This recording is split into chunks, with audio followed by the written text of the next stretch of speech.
नमस्कार, news India देख रहे हैं आप। आपके साथ मैं हूं चारुल शर्मा। उत्तराखंड के मुख्यमंत्री पुष्कर सिंह धामी तय कार्यक्रम के मुताबिक आज चंपावत जिला मुख्यालय पहुंचे, जहां पार्टी कार्यकर्ताओं और पदाधिकारियों ने जोर शोर से मुख्यमंत्री का स्वागत किया।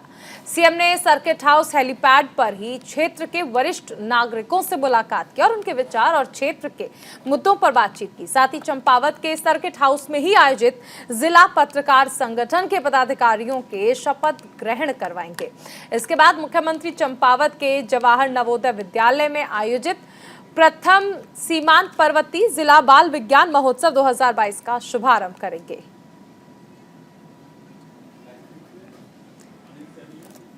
मुख्यमंत्री के तय कार्यक्रम आपको बताए जा रहे हैं। आज सीएम धामी चंपावत के जिला मुख्यालय पहुंचे, जहां पार्टी कार्यकर्ताओं ने उनका जोरदार स्वागत किया।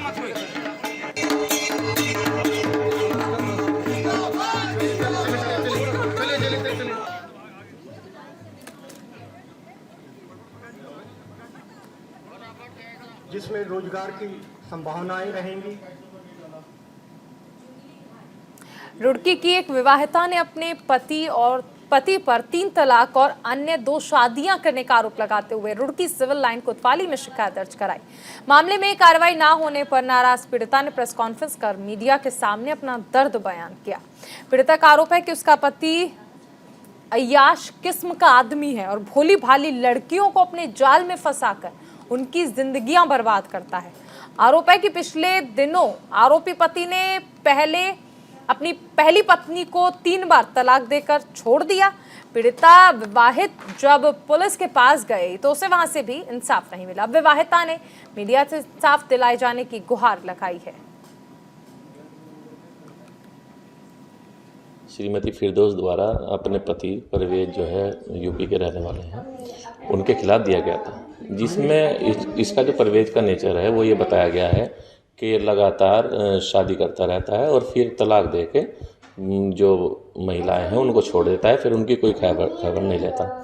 ये जो महिलाएं हैं, महिला फिरदौस है जो, तो इसने सारी जो मामला है वो आकर हमको बताया था। तो इस संबंध में एक प्रार्थना पत्र जो 3 तलाक कानून है उसके अंतर्गत दिया गया था, और जिसमें स्पष्ट प्रावधान है कि उसमें तत्काल ही मुकदमा दर्ज होना चाहिए।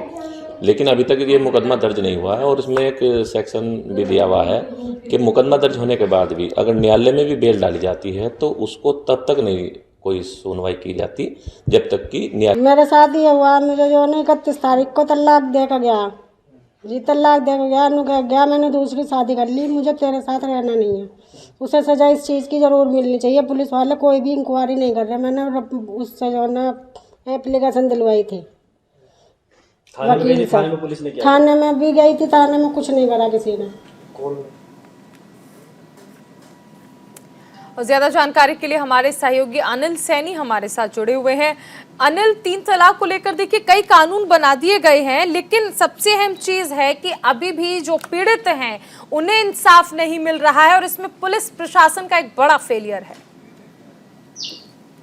बिल्कुल चारुल, बताना चाहूंगा, देखिए ये रुड़की का मामला है जहां पर 3 तलाक का दोबारा से ये मामला उठा है, और ये जो महिला है वो पुलिस थाने पहुंची थी जहां पर उसकी सुनवाई नहीं की गई है। उसके बाद मजबूरन इस महिला को कोर्ट का सहारा लेना पड़ा है। हालांकि अगर बात करें 3 तलाक कानून की, तो 3 तलाक कानून आने के बाद धीरे धीरे ये मामले घट गए थे। 3 तलाक कानून के बाद जो है ट्रिपल तलाक पर जो है लगातार अंकुश लगाने पर सरकार के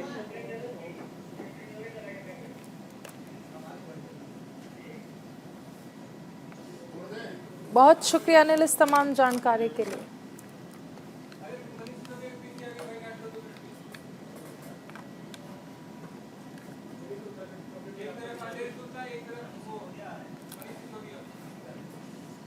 वहीं रुड़की के लिब्बरहेड़ी गन्ना विकास समिति में भारतीय किसान यूनियन टिकैत के किसानों ने ज्ञापन देकर छोटे किसानों के लिए कम वजन की गन्ना पर्चियों की मांग की। किसानों का कहना है कि छोटे किसानों को गन्ना पर्ची देरी से मिल रहे हैं, जिस कारण छोटे किसान अपनी गेहूं की फसल की बुआई नहीं कर पा रहे। अगर छोटे किसानों को कम वजन की पर्चियां मिल जाएंगी तो वो किसान अपनी गेहूं की बुआई समय पर करते रहेंगे। और साथ ही किसानों के पास उनके मोबाइल पर गन्ना पर्चियों के कभी-कभी SMS भी नहीं आ रहे। गन्ना विकास समिति इस समस्या को जल्द ठीक करे, नहीं तो किसान इकट्ठा होकर धरना प्रदर्शन करने को मजबूर होंगे।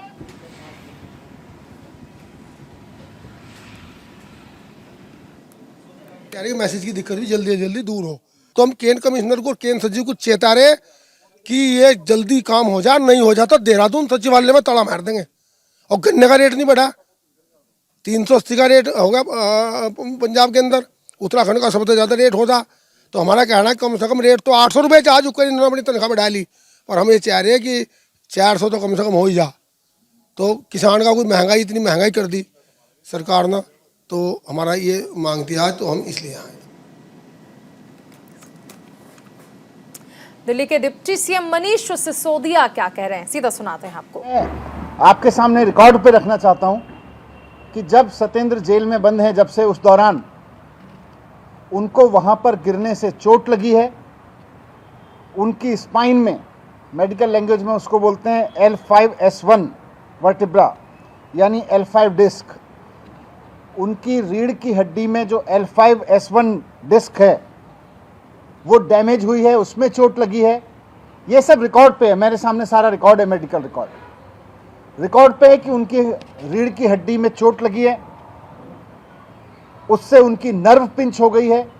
उनको हॉस्पिटल में एडमिट कराया गया था। उसके बाद में उनकी 2 सर्जरी वहाँ पे हुई हैं। वहाँ पर उनकी 2 सर्जरी की गई हैं, 2 ऑपरेशन करके उनके नर्व ब्लॉक डाले गए हैं। उसमें इसको मेडिकल लैंग्वेज में कहते हैं नर्व ब्लॉक डाले गए। और साथ साथ डॉक्टर्स ने फिजियोथेरेपी रिकमेंड किया है उनको वहाँ से डिस्चार्ज करते हुए। जेल से जब उनको हॉस्पिटल में ले जाया गया और उनका ऑपरेशन किया गया, उसके बाद जब ऑपरेशन करके वहाँ से उनको वापस जेल भेजा गया, तो डॉक्टर ने लिख के दिया है कि उनको रेगुलर फिजियोथेरेपी की ज़रूरत है। लगातार मेडिकल रिपोर्ट्स में डॉक्टर्स ने लिख के दिया है कि उनको रेगुलर फिजियोथेरेपी की ज़रूरत है। अब किसी आदमी को चोट लगी है, डॉक्टर उसको इलाज करते हैं और उसको रेगुलर फिजियोथेरेपी सजेस्ट करते हैं, और फिर आप उसका वीडियो निकाल के उसका मजाक बनाते हो। आपको शर्म नहीं आती है? एक तो उस आदमी को आपने गलत तरीके से जेल में डाल रखा है, ऊपर से उसका चोट लगी, उसको डॉक्टर्स ने उसका इलाज किया, उसका ऑपरेशन किया और उसको रेगुलर फिजियोथेरेपी सजेस्ट किया। तो अब उसके इलाज को आप उसका मजाक बना रहे हो, उसको इलाज के वीडियो जारी कर करके, क्योंकि चुनाव हार रहे हो, क्योंकि एमसीडी और गुजरात में आपसे जीता नहीं जा रहा है, इसलिए अब सत्येंद्र जैन के बीमारी का मजाक बना के जीतना चाहते हो। किसी इंसान की बीमारी का इलाज बना के चुनाव जीतने की साजिश करना, चुनाव जीतने की कोशिश करना, इससे घटिया कुछ नहीं हो सकता है, इससे बुरी सोच कुछ नहीं हो सकती है।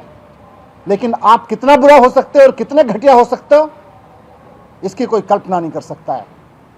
इसकी आपसे अपेक्षा भी नहीं है भारतीय जनता पार्टी वालों की। आपको इंसानियत नाम की कोई चीज आप में बची है?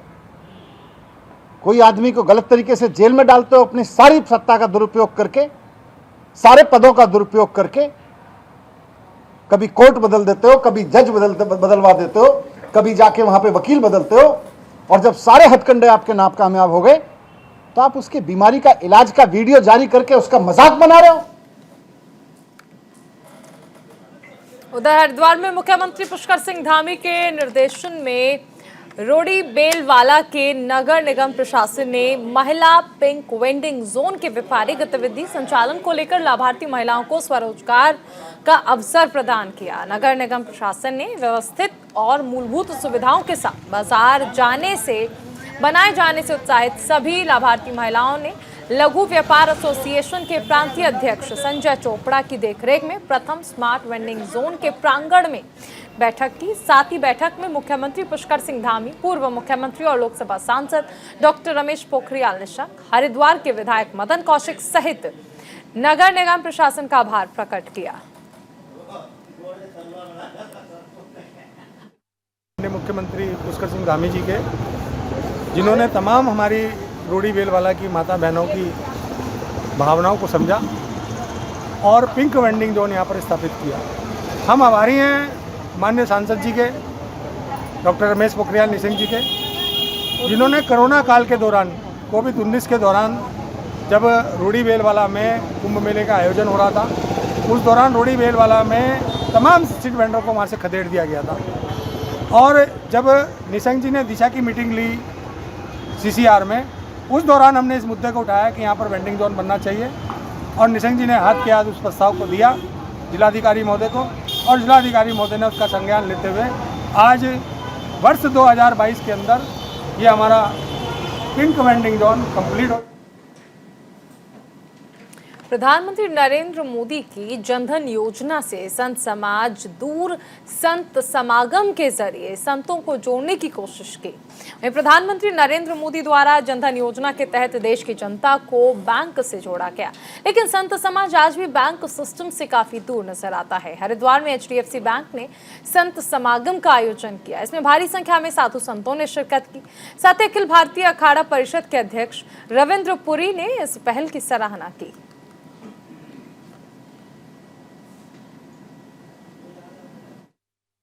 हमारे यहाँ भारत के प्रबंधक हैं और उत्तराखंड के और उत्तर भारत के सभी सम्मानित लोगों ने अखाड़ों से, आश्रमों से संपर्क किया। पहली बार ये इतिहास में शायद प्रयास हुआ है कि धर्म स्थान और धर्माचार्यों से संवाद करके बैंकिंग संबंधित जो समस्याएं हैं, क्योंकि टेक्नोलॉजी चेंज हो रही है, पुराने समय के हिसाब से जो खाता बही का सिस्टम था उसमें बहुत चेंजिंग आ गई है। आज की जो सुविधाएँ हैं उसकी जानकारी बैंक के अधिकारी कर्मचारियों के माध्यम से धर्म स्थानों को प्राप्त हों, और धर्म स्थानों की जो थोड़ी बहुत समस्याएं हैं उसको ही समाधान करने के लिए एक संत समागम का आयोजन HDFC बैंक के माध्यम से हुआ। तबका है जो थोड़ा सा बैंकिंग से दूर रहता है, हमने कोशिश वही करी है ताकि उनको और समागम करके उनको और बैंकिंग सुविधाओं से जोड़ सके। उनको साइबर सिक्योरिटी की, जैसे मैंने बात करी, आपने सुना होगा कि और साइबर सिक्योरिटी डर रहता है, तो RBI की तरफ से प्रयास है नेशनल लेवल पे, उसको हम और आगे ले जाने की कोशिश कर रहे हैं। ये भी हमारा एक मौका था जहाँ पे हम चाहते थे कि ज़्यादा से ज़्यादा लोग, साधु लोग जितने हैं जो डरते हैं बैंकिंग के कुछ चीज़ों के बारे में नहीं पता है, पासवर्ड से लेके और दूसरी चीज़ों से, उसको डर को भी हम निकालना चाहते थे और कैसे उससे सेफ रहें ये भी बताना चाहते थे। बैंकिंग में आगे बढ़ने के लिए बहुत ज़रूरी है कि सुरक्षा वाला जो आभास है वो हमेशा रहना बहुत ज़रूरी है। बैंकिंग चाहे किसी बैंक के साथ करते हो तो आभास बहुत ज़रूरी है। सरकार और संगठन में तालमेल बना रहे, उत्तराखंड सरकार ने तमाम जिलों में मंत्रियों की ड्यूटी लगाई है, जिसके तहत मंत्री जिले में प्रवास करके कार्यकर्ता और जनता की समस्याओं को दूर करने का काम करेंगे। 2 दिवसीय प्रवास पर कैबिनेट मंत्री गणेश जोशी हरिद्वार पहुंचे, जहां बीजेपी कार्यकर्ताओं ने स्वागत किया। वहीं मंत्री गणेश जोशी ने 2 दिनों तक हरिद्वार में कार्यकर्ताओं के साथ उनको होने वाली समस्याओं को लेकर बैठक करने की बात कही।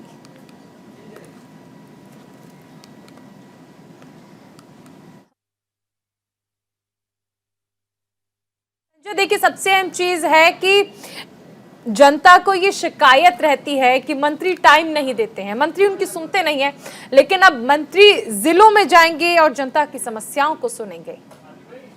देखिए चारुल, निश्चित तौर पर अब भारतीय जनता पार्टी ने यह ठाना है कि जो मंत्री और कार्यकर्ता का तालमेल है वो आपस में रहना चाहिए। और जिस तरह से हम अन्य पार्टियों के अगर तुलना करें तो भारतीय जनता पार्टी में ये सबसे अहम चीज रही है, जो कार्यकर्ता है और नेता मंत्री है उनका तालमेल है। इसी वजह से आज भारतीय जनता पार्टी सब पार्टियों से आगे है, उत्तराखंड में लगातार चुनाव में भी प्रचंड जीत हासिल कर रही है। अब इसी को लेकर अब उत्तराखंड सरकार, मुख्यमंत्री ने एक फैसला लिया है कि जो मंत्री है वो सभी जनपदों में जाएंगे और 2-2 दिन प्रवास करेंगे। हालांकि इस दौरान गणेश जोशी हरिद्वार पहुंचे हैं और लगातार अधिकारियों और कार्यकर्ताओं की एक बैठक लिए। इस बैठक में लगातार तो होने वाली कार्यकर्ताओं की समस्याओं को लेकर चर्चा की गई है। कहा जा सकता है कि 2 दिन तक गणेश जोशी हरिद्वार में प्रवास करेंगे। इस दौरान कई बैठक होंगी, कई जगह लोगों से मुलाकात भी करेंगे। कहा जा सकता है कि ये काफी अहम बैठक है और हमने देखा है कि आगामी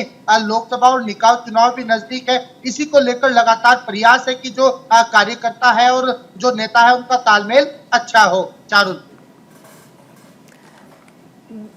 बिल्कुल, आप बने रहिए, आगे भी आपसे जानकारी लेंगे।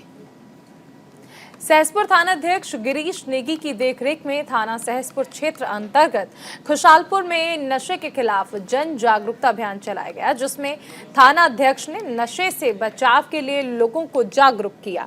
साथ ही साइबर संबंधी अपराध और ट्रैफिक नियमों के संबंध में भी लोगों को जानकारी दी। इस मौके पर मौजूद लोगों को नशे के खिलाफ शपथ दिलाई गई।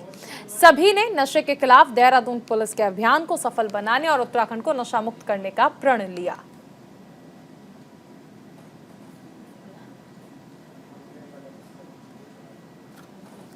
बद्रीनाथ धाम में पंच पूजा का चतुर्थ दिवस है। माता लक्ष्मी को श्री हरि नारायण संघ गर्भगृह में विराजने का निमंत्रण मिला है। वहीं आज भगवान बद्री विशाल के मुख्य पुजारी ने माता लक्ष्मी जी को शीतकाल में विरजित किया। साथ ही मंदिर में पारंपरिक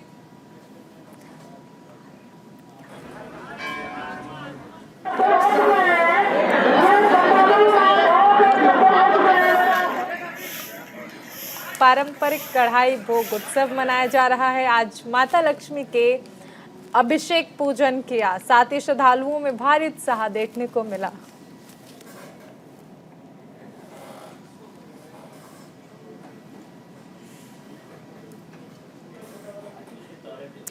विश्व प्रसिद्ध बद्रीनाथ धाम के कपाट आज बंद हो जाएंगे। वहीं दोपहर 3:35 पर शीतकाल के लिए कपाट बंद कर दिए जाएंगे। साथ ही फूलों से बद्रीनाथ धाम को भव्य तरीके से सजाया गया है। शीतकालीन सत्र के लिए शीतकालीन गद्दी स्थल पांडुकेश्वर और जोशीमठ में श्रद्धालु भगवान बद्रीनाथ के दर्शन करेंगे और साथ ही साथ कपाट बंद करने को लेकर सभी तैयारियां भी पूरी कर ली गई हैं।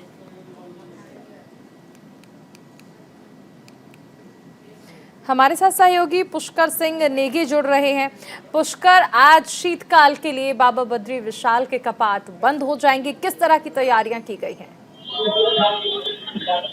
बिल्कुल देखिए चारुल, मैं आपको बता दूं कि जो उत्तराखंड की जो चारधाम यात्रा है वो अपनी समाप्ति की ओर है, क्योंकि आज जो है भगवान बद्री विशाल के कपाट जो है 3:35 पे भगवान बद्री विशाल जो शीतकालीन प्रवास है वो पांडुकेश्वर में होगा और कपाट जो है श्रद्धालुओं के लिए बंद कर दिए जाएंगे। हालांकि हजारों की संख्या में चारुल यहाँ पे जो यात्री पहुंचे हुए हैं, दर्शन कर रहे हैं और अपने अपनी बारी का इंतजार करते हैं। 3:35 जब कपाट बंद होंगे तो एक भव्य डोली यानी कुबेर जी की डोली और जो है शंकराचार्य की गद्दी को जो है कुबेर जी की जो डोली आती है वो पांडुकेश्वर में प्रवास करेगी और जो शंकराचार्य की जो गद्दी है वो नरसिंह मंदिर जोशीमठ में आएगी। तो भगवान बद्रीनाथ के दर्शन जो है उसके बाद जो है आज के बाद जो है वो माफ कीजिएगा पांडुकेश्वर और जोशीमठ में किए जा सकते हैं। हालांकि 10 क्विंटल गेंदे के फूलों से भगवान बद्री विशाल के कपाट को जो है सजाया गया है, मुख्य प्रांगण को सजाया गया है। हालांकि अगर मैं 2018 की अगर मैं चारुल बात करूं तो 10 लाख से ऊपर जो है यात्री यहाँ पे पहुंचे थे। 2019 की अगर बात करी जाए तो 10,58,000 के करीब यहाँ पे लोग पहुंचे हुए थे दर्शन के लिए। हालांकि जब 2022 की जो हमारी यात्रा है अगर इसके आंकड़ों की अगर बात करी जाए तो 17 लाख से ऊपर जो है यात्रियों ने यहाँ पे दर्शन कर दिए हैं और आज जो है 10,000 के करीब लोग यहाँ पे रहेंगे। तो कहीं ना कहीं जो उत्तराखंड की जो पर्यटन नगरी के नाम से जाना जाता है, तो चारधाम यात्रा हमारी मई में शुरू हुई थी वो अब समाप्ति की ओर है और आज जो है 3:35 से भगवान बद्री विशाल के कपाट बंद कर दिए जाएंगे और आज के बाद जो है नर और नारायण जो है भगवान बद्री विशाल में तो पूजा अर्चना करेंगे। वो भगवान यहाँ पे आप पूजा अर्चना करेंगे क्योंकि जो अमर ज्योति यहाँ पे होती है चारों, तो गर्भगृह में एक भांति कम्बल जो है भोटिया जनजाति के लोग इसको देते हैं, तो इसको जो है गर्भगृह में रखा जाएगा क्योंकि कुबेर और लक्ष्मी जी की डोली, क्योंकि लक्ष्मी जी की डोली यहाँ आएगी, कुबेर जी की डोली जो है पांडुकेश्वर में प्रवास करेगी। तो कहीं ना कहीं जो चारधाम हमारी इस समय जो है चल रही थी वो आज 2022 की जो चारधाम यात्रा है वो समाप्ति की ओर है। चारुल, बिल्कुल, बहुत शुक्रिया इस तमाम जानकारी के लिए पुष्कर। वहीं तीरथ सिंह रावत कर्णप्रयाग पहुंचे और यहां पहुंचकर जिले के सीमांत ब्लॉक जोशीमठ में हुई सड़क दुर्घटना में पीड़ित परिवार के प्रति उन्होंने संवेदनाएं व्यक्त की। जिले के उर्गम पल्ला में जिस तरह दर्दनाक घटना हुई है, एक्सीडेंट हुआ है जिसमें 17 लोग सवार थे, 12 लोग भगवान के चरणों में चले गए, 5 सुरक्षित हैं। ऐसे जो लोग हताहत हो गए हैं उन परिवारों के साथ में हम लोग खड़े हैं और उनको हम लोग अपनी संवेदना प्रकट करते हैं। अभी मेरी डीएम एसपी से भी बात हुई है, वो घटनास्थल पर हैं। एनडीआरएफ की टीम पूरी तरह से वहाँ लगी हुई है, रेस्क्यू चल रहा है। मुझे लगता है कि रात भर रेस्क्यू चलेगा क्योंकि वो स्थान बड़ा बिहड़ है, मैंने वो देखा है और सड़क भी अभी नई वहाँ कट रही हैं। तो ऐसे समय पे ऐसी घटना का होना और बड़ा दर्दनाक, तो पुनः मैं अपनी संवेदना उन सब लोगों के साथ में जोशीमठ विकास खंड के क्षेत्र डुमक गांव में स्वास्थ्य सुविधाओं के अभाव में 2 दिनों तक प्रसव पीड़ा से महिला तड़पती रही। 18 किलोमीटर पैदल चलकर किसी तरह से जिला मुख्यालय गोपेश्वर पहुंचाया गया, जहां गर्भवती महिला ने नवजात शिशु को जन्म दिया। बताया जा रहा है कि जच्चा बच्चा दोनों स्वस्थ हैं। पहाड़ में स्वास्थ्य सुविधाओं के प्रति सरकार कितनी गंभीर है। आए दिन पहाड़ में हो रही घटनाएं सरकार के पहाड़ में स्वास्थ्य सुविधाओं की पोल खोल रही हैं। गांव में सड़क और स्वास्थ्य सुविधाओं का अभाव है।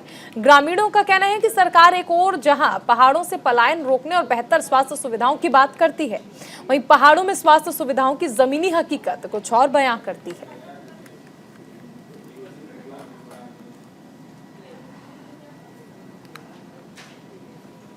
आध्यात्मिक नगरी के साथ खेल नगरी के रूप में पहचान बना रहे हरिद्वार में 13वीं सीनियर नेशनल ड्रॉप रोबॉल चैंपियनशिप का शुभारंभ हुआ। उत्तराखंड ड्रॉप रोबॉल एसोसिएशन के तत्वाधान में उत्तरी हरिद्वार के गंगाधाम में आयोजित इस प्रतियोगिता में कई राज्य की 44 टीम हिस्सा ले रही हैं, जिसमें छात्र वर्ग की 24 और छात्रा वर्ग की 20 टीम शामिल है।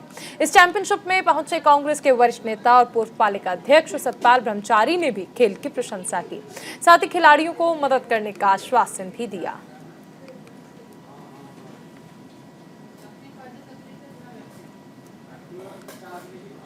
न्यूज इंडिया के राइजिंग इंडिया कॉन्क्लेव में शामिल हुई उत्तराखंड की पहली महिला विधानसभा अध्यक्ष ऋतु खंडूरी। इस दौरान उन्होंने क्या कुछ कहा, आइए सुनाते हैं आपको।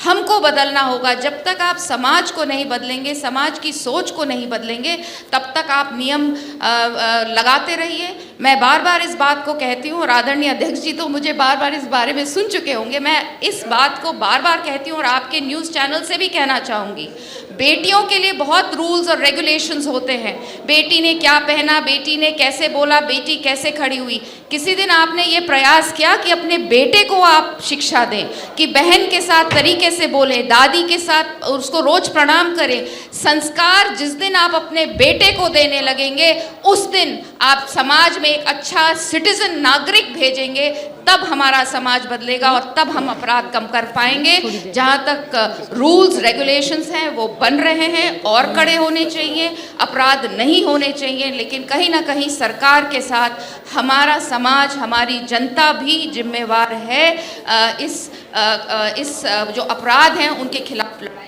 बहुत बहुत शुक्रिया हमारे साथ ऋतु खंडूरी जी। शुक्रिया आपका कि आपने बेहतर तरीके से बात की। बेटियों पर नज़र तो सब रखते हैं, बेटों पर भी नज़र रखें। एक छोटा सा आखिरी सवाल, 8 साल मोदी सरकार को हो गए, उत्तराखंड सरकार को हो गए और महिला अध्यक्ष हैं, तो क्या महिला आरक्षण बिल कभी पास होने की उम्मीद है? हम तो आशा करते हैं। वैसे देखिए, उत्तराखंड एक ऐसा प्रदेश है जहां पंचायत चुनाव में 50% हमने बहुत पहले ही दे दिया था रिजर्वेशन, और आपको बताते हुए मुझे खुशी होती है। उत्तराखंड की महिला आज से नहीं, 1947 से बहुत सशक्त और मजबूत रही है, लेकिन इन पंचायतों में जब उसको रिजर्वेशन मिला है, आज आपको प्रधान दिखती हैं, आपको बीडीसी मेंबर्स दिखते हैं, जिला पंचायत सदस्य दिखती हैं, मेयर आपको दिखती हैं, प्रमुख आपको दिखती हैं, तो कहीं ना कहीं रिजर्वेशन के कारण मेरिट आ रहा है आगे, महिलाएं आ रही हैं आगे। बिल्कुल रिजर्वेशन और मिलना चाहिए ताकि हर सदन में 50% महिला दिखे, तो ऐसा तो मैं आशा करूंगी ही। बहुत बहुत शुक्रिया, धन्यवाद। बहुत बहुत साथ ही बहुत बहुत शुक्रिया हमारे साथ विजय त्रिवेदी सभी, ऋतु मैम हमारे साथ, आपने मंच साझा किया और सर ने बेमिसाल सवालों के साथ हम सबको उस सवालों से अवगत कराया जो कहीं ना कहीं हमारे मन में। तो सुना आपने ऋतु खंडूरी को। इस बुलेटिन में फिलहाल इतना ही। आप बने रहे न्यूज इंडिया के साथ।